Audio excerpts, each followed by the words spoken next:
ప్రార్థన అండి. ప్రార్థన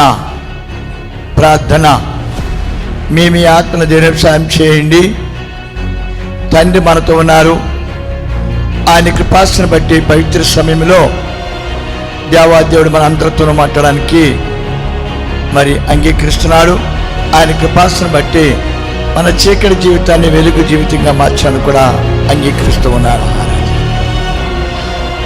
నీకు స్తుతి స్తోత్రాలు చెల్లిస్తున్నాను. ఎందుకంటే నిన్ను ఎంతగా స్మరించినా, ఎంతగా కనపరిచినా బాబు, నీ నామాన్ని ఎంతగా మేము మరి లోకం స్మరించిన మా జీవితాలు ఎంతో లోటు. ఎందుకంటే మేము నరులో, నువ్వు పరమాత్ముడు కృపణ పొందాలంటే నరుడు ఈ విధంగా ఉండాలనేది నీ జీవగ్రంథం బయలుపరుస్తాను. సకల సృష్టికర్త నిన్ను ఆరాధించడము ఎంత మంచిదో అని దావీదు మహారాజు గారు ఎన్నోసార్లు తన జీవితంలో బయలుపరుస్తూ వచ్చారు. అంచేత మేమైతే ధనం కోసం కాపత్రయం పడతాం, మేమైతే లోకంలో ఏయో ఈవిని సంపాదించాలి, మేము గొప్పవాళ్ళుగా ఉండాలని నా దగ్గర చేయని వారి ప్రతి ఒక్కరికి కూడా నీ దీవెన ఉంది. కానీ పొందుకోలేని అభాగ్య స్థితి, మాలో ఒక చెడ్డ అలవాటు ఉంది, మాలో ఒక తిరుగుబాటు ఉంది. అదే నీ ఆశీర్వాదాన్ని పొందుకొనివ్వట్లేదు.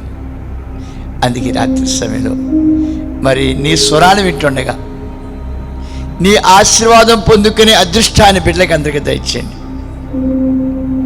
ఈ లోకయాత్ర ముగించాలంటే, ఈ లోకంలో మానవుడు జీవించాలంటే మానవుడు తనంతట తను జీవించలేడని సకల వేదాలు ఒప్పుకున్నాయి. అందుకే ఎన్నో రకాలైన గుడులు, ఎన్నో రకాలైన గురువులు, ఎన్నో రకాలైన మార్గాలు బయలుపరుస్తూ ఉన్నాయి. అందుకే రాత్రి సమయంలో బిడ్డలందరికీ కూడా నీ కుడిపార్శ్వం చేర్చుకుని నిత్యకృపకు పాత్ర చేసి ఆశించమని, మరి ఆది నుంచి అంతవరకు అత్యుష్టమించి దేవా బిడ్డలందరూ కూడా పరిపూర్ణత పొందినట్టు ఆశించమని, వారి యొక్క మొరకు నువ్వు ఖచ్చితంగా సమాధానమిచ్చి ఆశించమని నీ ప్రేమ గల దీపాదాలు సమర్పిస్తూ నామమున వేడుచున్నాం తండ్రి. ఆమేన్. హల్లెలూయా, హల్లెలూయా, హల్లెలూయా. క్రీస్తు మీకు అందరికీ శుభం కలుగును గాక. ఆయన కృపాసన బట్టి మీరు, మీ కుటుంబాలు, మీరు, మీ తరాలు, మీరు, మీ వంశాలు నిత్య కృపాక్షేమ ప్రభావాలు కలుగుండి తరతరాలుగా దేవుని మహాప్రభావంతో అలంకరించబడుతూ శాస్త్ర కృపగా అర్హులుగా మీరు అందరూ కూడా ముందుగాక. ఆమేన్. జీవం గల తండ్రికి 2 వందనాలండి. మీ అందరికీ నా ప్రియవందనాలు చేస్తున్నాం. మరి దేవుడి స్తోత్రాలండి. మీరందరూ కూడా క్షేమంగా తెలుస్తున్నాను. కానీ మీలో కొంతమందికి భారం, కుటుంబ భారం, లేక అనారోగ్య భారం, లేక ఆర్థిక పరిస్థితి భారం, లేకపోతే ఇంకా కుటుంబంలో ఎన్నో కలతలు, ఇవన్నీ కూడా మీకు భారం అనిపించి ఒక్కొక్కసారి మీరు చాలా వేదంతోనూ రోగాలతో కూడా పట్టుబడుతూ ఉంటారు. అయితే క్రైస్తవుడు ఎందుకు భారం మోస్తాడు? భారం మోసేవాడు ఒకడు ఉండగా, మరి భారం మోసేవాడు ఉండగా తెలిసినప్పుడు కూడా భారం మోస్తూ ఉంటారు. ఎందుకు మోస్తారు అలాగా? అవునండి, ఈ బైబిల్లో ఒక అద్భుతమైన విషయం ఉంది. చాలామంది దేవుని పిల్లలుగా ఉన్నారు, వారి దగ్గర బైబిల్ ఉంది, వారి దగ్గర మరి పాటలు పాడే స్తోమత ఉంది, చర్చికి వెళ్ళే ఇది ఉంది, కానీ ఆధ్యాత్మిక జీవితం లేదు అని దేవుడే బయలుపరిచాడు. అందుకు ఆధ్యాత్మిక జీవితం అంటే ఏంటి? ఆత్మతో ధ్యానించే ఆ క్రియ ఏంటి? ఆత్మతో ధ్యానించే వాళ్ళ యొక్క శక్తి ఏంటి? ఆత్మతో ధ్యానించే వాళ్ళ యొక్క బలమేమిటి? ఆత్మతో ధ్యానించే యొక్క మరి ఆ బిడ్డలకు పొందుకునే ఆశీర్వాదం ఏంటి అనేది చాలా తక్కువ మందికి తెలిసే ఒక భయంకర క్రియ. వాళ్ళకి ఏదో అవసరం వచ్చినప్పుడు కొట్లో అదేదో కొనుక్కున్నట్లుగా, ఆ యొక్క వస్తువు కొనుక్కున్నట్లుగా, పిల్లల పేర్చి పెడితే ఒక చాక్లెట్ నోట్లో పడేసినట్టుగా మన జీవితంలో మన దేవునితో సహవాసం చేస్తాం. కానీ ఈ బైబిల్లో ఉన్న గొప్పవారందరూ కూడా ముందు దేవుడు ఎవరో తెలుసుకున్నారు, తర్వాత వారి బలమెంతో, వారి జ్ఞానమెంతో, వారి శక్తి ఎంతో తెలుసుకున్నారు. అందుకు ఈ యొక్క బైబిల్లో ఒక మహానుభావుని చూసినప్పుడు మనకి రోజు చెప్పుకున్న అబ్రహాం తండ్రి గారి గురించి, ఆయన విశ్వాసులకు తండ్రి, ఆయన గురించి ఎంతో తెలుసుకోవాల్సిన బాధ్యత ఉంది మనకి. మనము ఈ రోజున దేవుణ్ణి వెంబడిస్తున్న వాళ్ళము ఎందుకు పడిపోతున్నాం, ఎందుకు ఆర్థిక పరిస్థితులు చిక్కడిపోతున్నాం, ఎందుకు మన దరిద్రాన్ని పట్టి పీడిస్తుంది, ఎందుకు రోగాలు పట్టి పీడిస్తున్నాయి, ఎందుకు అపజయాలు పాలవుతున్నాం? నా దగ్గరికి చాలామంది చెప్తారు, అన్నయ్య గారు ఏంటోనండి దేవుణ్ణి నమ్ముకున్నాం కానీ సుఖం లేదండి, మరి ఏంటోనండి అసలు ఏం అనుకున్నట్లుగా ఏం అవ్వట్లేదండి, మేము చాలా వాటి గురించి అనుకున్నాం కానీ అన్నింటిలో ఫెయిల్ అయిపోతున్నామండి, ఈ సంవత్సరము మరి ఎందుకు బాగా దెబ్బతిన్నామండి అన్నయ్య గారిని కూడా చాలామంది చెప్తూ ఉంటారు. అలా ఫెయిల్ అయిపోవడం గల కారణం ఏమిటి? అలా ఎందుకు ఫెయిల్ అయిపోతున్నారు వాళ్ళు?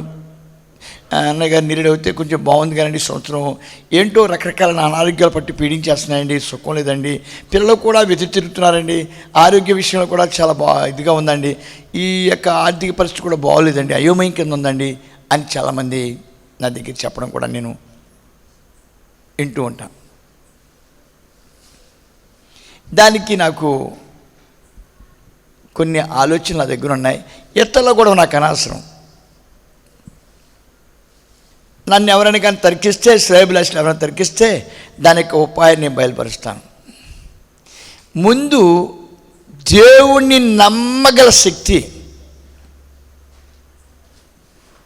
దేవుడు ఏమైనా చేయగల శక్తి ఉన్నవాడు, దేవుడు ఏమి చేశాడు అనేది మెయిన్గా మనకు కావాలి. ఆయన భూమి ఆకాశాలను అవునుగా కన్నాడు. ఈ యొక్క మానవులు భూమి మీద ఉన్న వాళ్ళు బలహీనులు. అందుకే యేసయ్య అంటే పశ్చిమానికి ఎన్ని శ్రమలు అవుతే ఎండిన మాలకు ఇంకెన్ని శ్రమలు. ఈ శ్రమలు జయించడానికి కొంత శక్తి కావాలి. అయితే శక్తి ఎలా వస్తుంది అనేది చాలామందికి తక్కువగా తెలుసు. అందుకే మనకి అబ్రహాం తండ్రి గారిని చూసినప్పుడు ఈయన చాలా బలహీనుడు, శపించబడ్డాడు.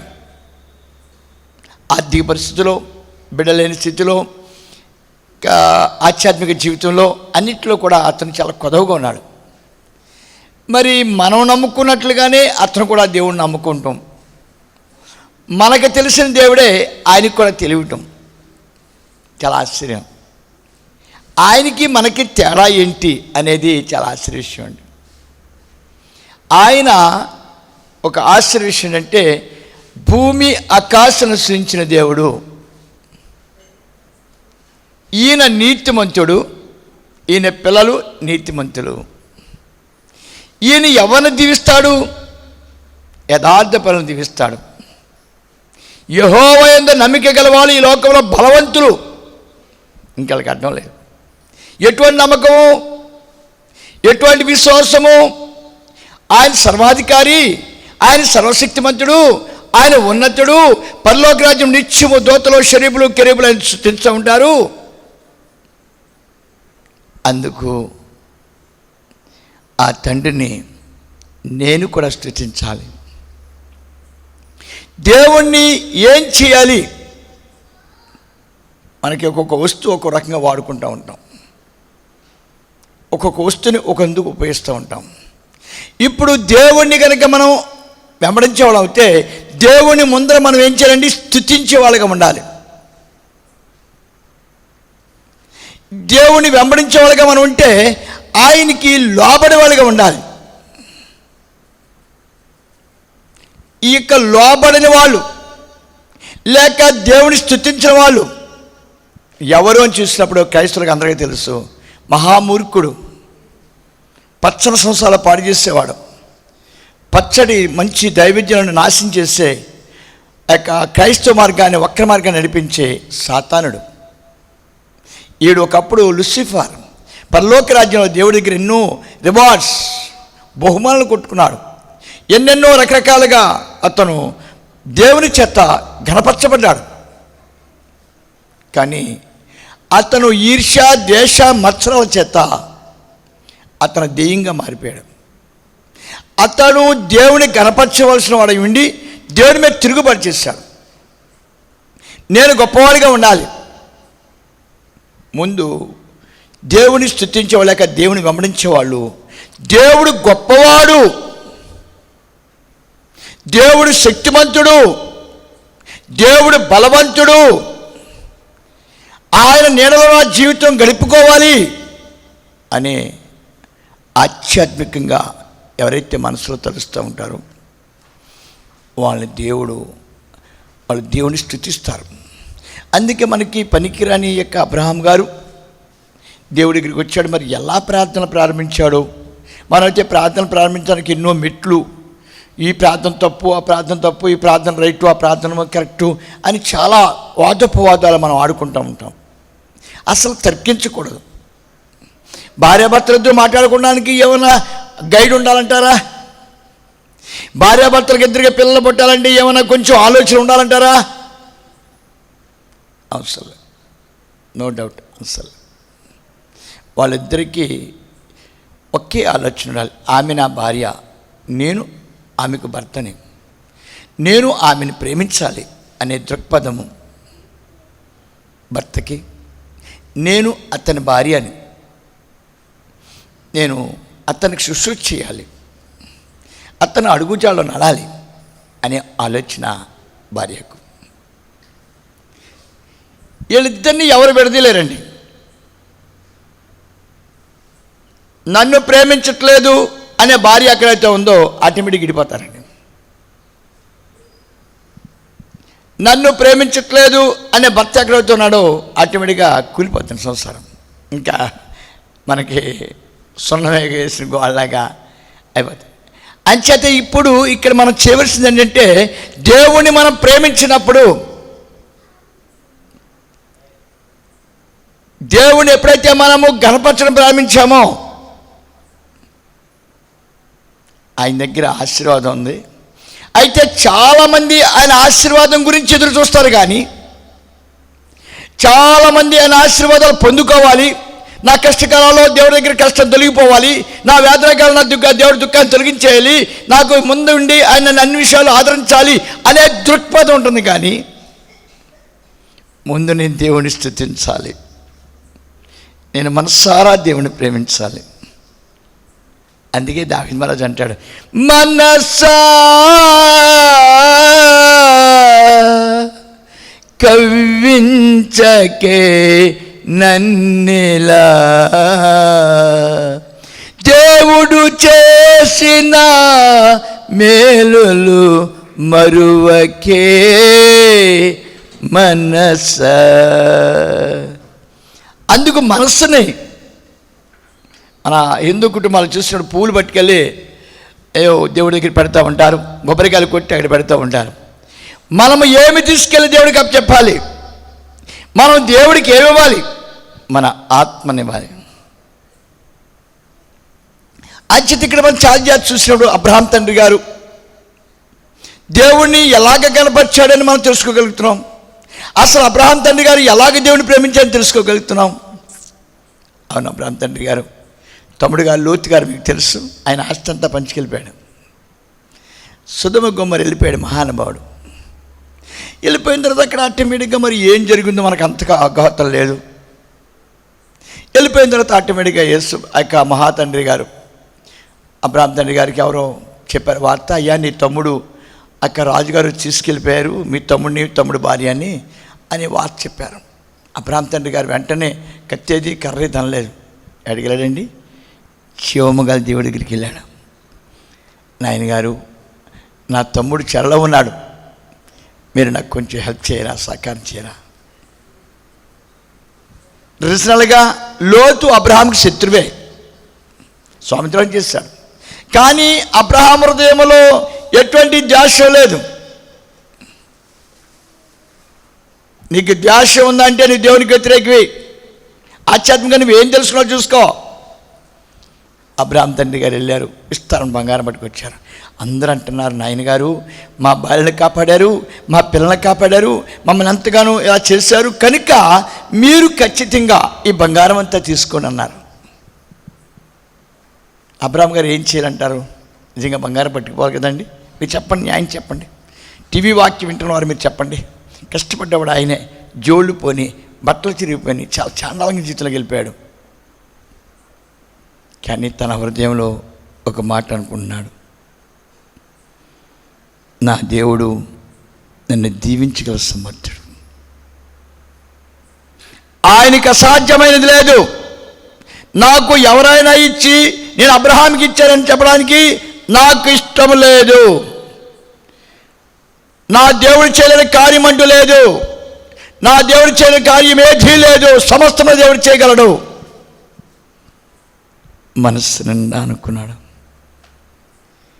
తీరా యాజకుడి దగ్గరికి వెళ్ళి దశంభాగాలు చెల్లించినప్పుడు యాజకుడు ప్రార్థన చేస్తున్నాడు.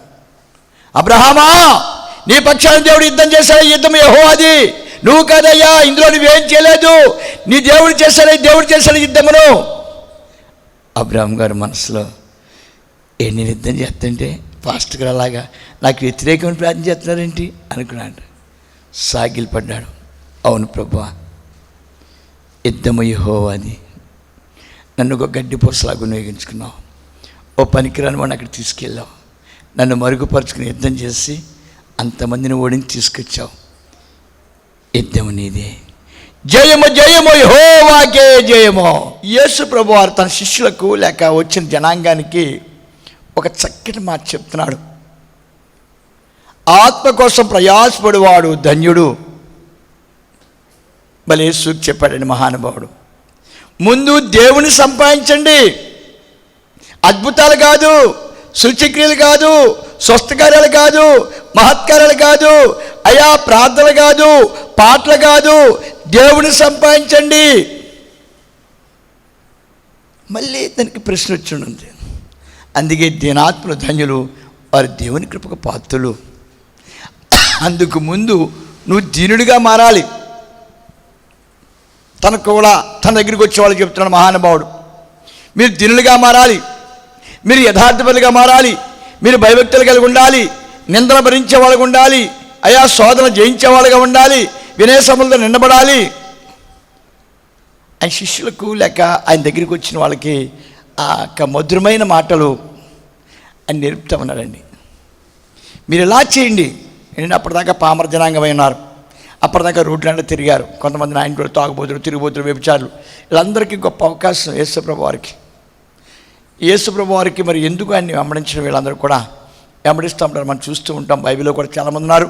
అలా కాకుండా నా సేవా విభాగంలో చూసినప్పుడు మరి ఈ యొక్క చాలామంది అప్పటిదాకా తాగుబోతులుగా ఉండి, అప్పటిదాకా తిరుగుబోతులుగా ఉండి, అప్పటిదాకా వ్యభిచారులుగా ఉండి, అప్పటిదాకా దొంగలుగా ఉండి, అప్పటిదాకా రోగగ్రస్తులుగా ఉండి, అయ్యా అప్పటిదాకా భర్తలు పట్టుకుని ఏపేసి లేక బాయిలు కొట్టేసి వాళ్ళు వస్తూ ఉంటారు.